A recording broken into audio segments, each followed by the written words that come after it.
Hi అండి, అందరికీ నమస్కారం. Welcome back to our channel Anusha Reddy vlogs. అందరు ఎలా ఉన్నారు? నేనైతే చాలా బాగున్నాను. ఇంకా ఇవాళ రెసిపీ వచ్చేసి మార్నింగ్ బ్రేక్ఫాస్ట్గా కానీ ఈవినింగ్ స్నాక్గా కానీ ఎవరైనా గెస్ట్లు వచ్చినప్పుడు కూడా అప్పటికప్పుడు చేసుకునే పాలక్ వడ అండి. అస్సలు ఆయిల్ కూడా పీల్చవు.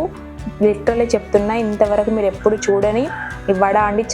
చాలా బాగుంటుంది. అంటే నా వరకు నాకు తెలిసి అయితే ఇది డిఫరెంట్గా అయితే ఉంటాయి. ఒక్కసారి నేను చెప్పిన విధంగా తప్పకుండా ట్రై చేయండి. మరి అది ఎలా ప్రిపేర్ చేసుకోవాలో చూద్దాం. అంతకంటే ముందు ఫస్ట్ టైం కనుక నా ఛానల్ ఎవరైనా ఫాలో అయినట్లయితే సబ్స్క్రైబ్ చేసుకోండి. ఇప్పుడు ముందుగా అయితే 2 ఆలు తీసుకున్నానండి. పొట్టు అంతా తీసేసి ఒక్కసారి వాష్ చేసుకున్న తర్వాత 4 పీసెస్గా కట్ చేసుకోవాలి. మీరు క్వాంటిటీని బట్టి ఆలు అనేది తీసుకోండి. నేను మీడియం సైజు ఉన్న ఆలు అయితే తీసుకున్నాను. ఇప్పుడు ఒక బౌల్లో కొన్ని వాటర్ పోసుకొని ముందుగా కట్ చేసుకున్న ఆలు ముక్కలన్నీ కూడా వేసుకున్నాను. ఇప్పుడు స్టవ్ ఆన్ చేసుకొని మీడియం ఫ్లేమ్ మీద ఉడికించుకోవాలి. ఆలు అంతా కూడా బాగా సాఫ్ట్గా మెత్తగా అయిపోవాలి. ఇంకా ఎంత ఉడికితే అంత బాగా మంచిది. ఉడికిన తర్వాత స్టవ్ ఆఫ్ చేసుకొని ఇంకా ఆలు ముక్కలన్నీ కూడా వేరొక బౌల్లోకి ట్రాన్స్ఫర్ చేసుకుంటున్నాను. ఇప్పుడు ఒక స్పూన్ తీసుకొని బాగా స్మాష్ చేసుకుంటున్నాను. తర్వాతనైతే ఇంకా చేతితో కూడా మెత్తగా ఇలా పిండిలాగా కలుపుకున్నానండి. తర్వాత సన్నగా కట్ చేసి పెట్టుకున్న అల్లం ముక్కలు, కరివేపాకు, కొత్తిమీర, సన్నగా కట్ చేసి పెట్టుకున్న ఆనియన్ ముక్కలు, పచ్చిమిర్చి ముక్కలు, అలాగే పాలకూర తీసుకున్నానండి. ఇది వేయడం వల్ల వడలు అయితే చాలా బాగా వస్తాయి. సో సన్నగా చాప్ చేసుకోవాలి. మీకు వీలైనంత వరకు సన్నగా చాప్ చేసుకోవడానికి ట్రై చేయండి. ఒక చిన్న కట్ అయితే సరిపోతుంది పాలకూరనైతే. తర్వాత ఒక పెద్ద టేబుల్ స్పూన్ అయితే శనగపిండి వేసుకున్నాను. బియ్య పిండి 1 టేబుల్ స్పూన్ వేసుకున్నాను. 1/2 టేబుల్ స్పూన్ జీలకర్ర, 1 టేబుల్ స్పూన్ కారం అయితే యాడ్ చేశాను. మీ టేస్ట్కి సరిపడా కారం అయితే యాడ్ చేసుకోండి.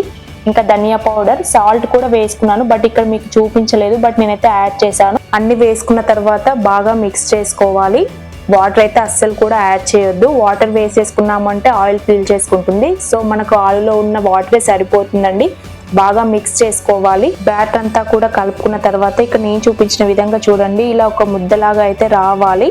సో అప్పుడు మనకు పిండి అనేది పర్ఫెక్ట్గా వచ్చిందన్నమాట. మనకి ఒకవేళ మీకు క్రిస్పీగా కావాలి అనుకుంటే కొంచెం బియ్య పిండి అనేది ఎక్కువగా యాడ్ చేసుకోండి.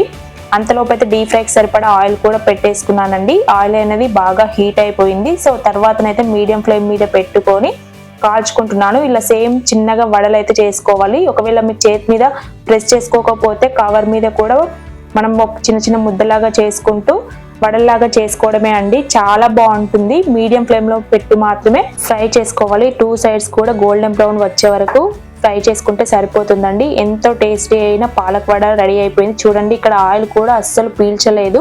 ఇంకా అన్ని మిగతా పిండి కూడా నేను సేమ్ ఇలానే ప్రిపేర్ చేసుకున్నాను. So evening snack or morning breakfast కూడా ప్రిపేర్ చేసుకోవచ్చు. పిల్లలకి, పెద్దలకి అందరికీ కూడా బాగా ఇష్టపడతారు ఇలా చేసి పెట్టారంటే.